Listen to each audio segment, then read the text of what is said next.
Hey everyone, Nvidia, Apple, Microsoft, and Alphabet have all done an excellent job growing their business, growing their profitability, and reaching that coveted $1 trillion market capitalization milestone.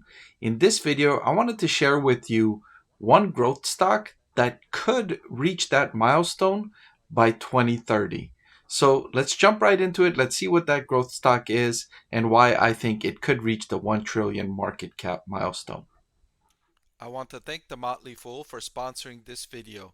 Visit fool.com/Parkev for the 10 best stocks to buy now. So that growth stock that I'm talking about is Netflix. Netflix currently trades at a market cap of $214 billion. During 2022, it fell to a market cap of around $80 billion and it reached a height of close to a $300 billion market cap. So let's look at its details and why it could potentially reach that 1 trillion market cap, which would require it to nearly 5x from its current point where it's trading right now. So, one of the reasons why I think Netflix could reach that milestone is because it's done an excellent job attracting customers and growing revenue. You can see over the last 5 years, it's nearly doubled its revenue from a little over 15 billion in 2019 all the way up to 32.74 billion in the most recent trailing 12-month period. Now, over the next 5 years, over the next 7 years, and over the next 10 years, it's likely that millions more individuals will cancel their cable and satellite subscriptions and switch over to streaming entirely.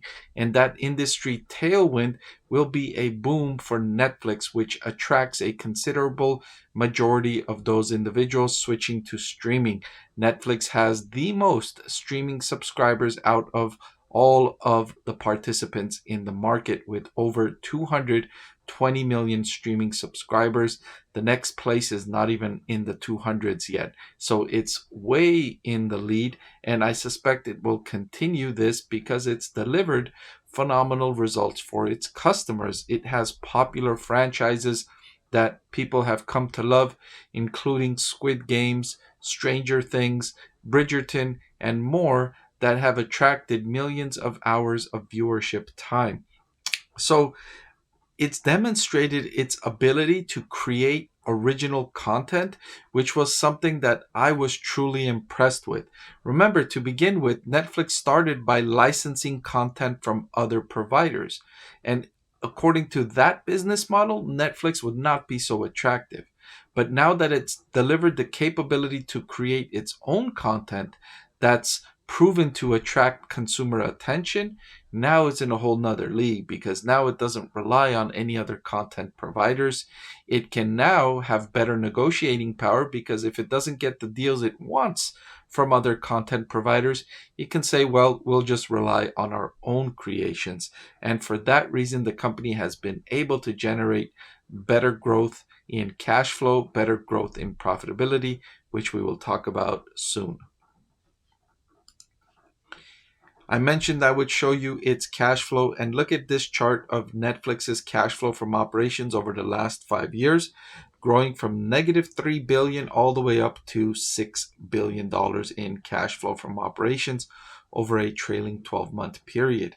Now, this is even more valuable for a company like Netflix because the money that it spends the money that it spends for content, it's arguably infinite lasting, right?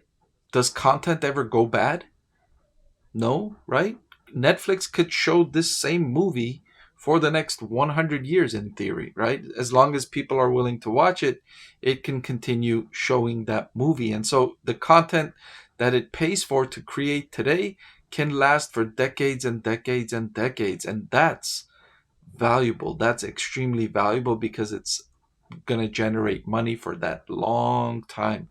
Now, you might say, well, yeah, but it's not going to be as popular as it is today. And I would say you would be right. It's not going to, if a show comes out this year and it gets, let's say 10 million viewers, it's not going to get 10 million viewers next year when it's a year old, right? It's going to drop off significantly and it'll continue dropping off over time, right? But at the same time, what will be happening is inflation will be increasing the pricing. It'll be increasing the industry advertising level, right? Global industry spending on advertising is going to reach past 900 billion in 2024, and that's going to keep rising at an average rate, I would say, at the nominal GDP rate of around 5%, let's say, right? That's going to create an increasing advertising revenue industry wide. And so now these older movies and older episodes and older shows that Netflix has, you can just put it on this ad supported network and let it generate ad revenue year after year after year. The potential is there, or it can sell it off. It has choices. The point is that content is going to last a long time. I like that. I like Netflix building that asset base, that content base that's going to give the company revenue for a long time. The next thing I like about Netflix and why I think it can grow to 1 trillion market cap is the growing profitability. You can see over the last 5 years, it's grown its operating profit margin from around 10% all the way up to 18.35%. And management suggested that it can surpass 20% in the near future. Now, Netflix demonstrates what I like to call economies in scale. Economies in scale is one of the most desirable characteristics you can find in an investment. In the example I have created here, sales grow from 100 in year 1 to $115.76 in year 4, while net income more than doubles from $4.50 to $9.47 in year 4.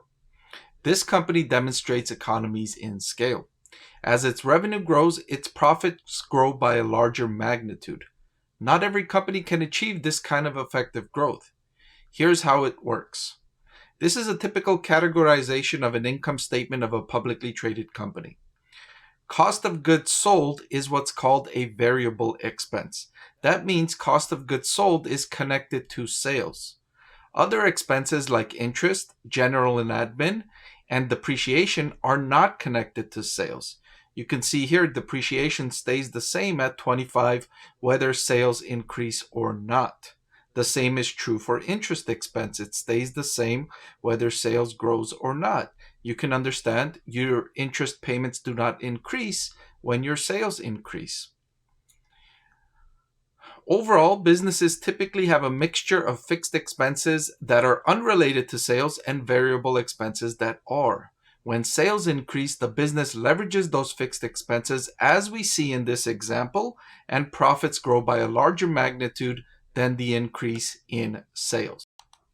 That being said, you can see Netflix demonstrating that economies in scale. As revenue has grown, its operating profit margin continues to increase, and the foundation is built for that, right? It doesn't cost Netflix any more money whether 10 million people watch its content or 20 million people watch its content. So when it goes from 10 million people to 20 million people, that just adds to the bottom line because the costs don't go up by much. That's a clear demonstration of economies in scale. And finally, Netflix stock, when measured by the forward price to earnings ratio at 31, is not prohibitively expensive, meaning there's room for this valuation multiple to grow further. So you could think of it as earnings per share grows, you multiply it by this 30 multiple, that will give you the market capitalization, right? So now over the next 7 years, its earnings per share is estimated to continue to grow further. And this multiple could also expand. So not only will earnings per share grow over the next 7 years, but this multiple can also expand if the company continues making progress the way it has been over the last 5 years. And all indications suggest that that would be a reasonable assumption for investors to expect for Netflix to continue growing, right? Adding those incremental millions of subscribers as more and more people cancel and cut the cord on cable and stream their content instead. Netflix will attract those, and they've already paid all this money for the content anyways. And so that will add incremental millions and billions to the bottom line and to its cash flow from operations.